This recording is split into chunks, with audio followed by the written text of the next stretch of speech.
Deməli, əziz izləyicilərim, konsultasiyadan gəlirəm, valideynlə danışıram.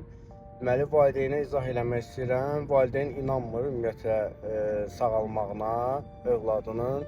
Deyir, mən onun pul basmışam cibinə, əyin baş almışam, idmana qoymuşam, belə-elə.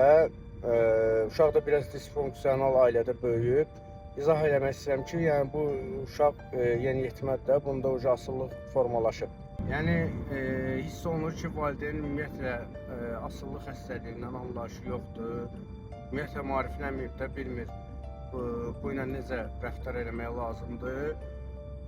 Bu videonu çəkməyimizdə fikrimiz odur ki, yəni övladlarımızda görürsə davranış pozuntuliğu, nə bilim, öz başınalıqların həddindən artıq çox olduğunu görürsünüzsə, vaxtında mütəxəssislərə, ən azı psixoloqlara, mütəxəssislərə müraciət edin.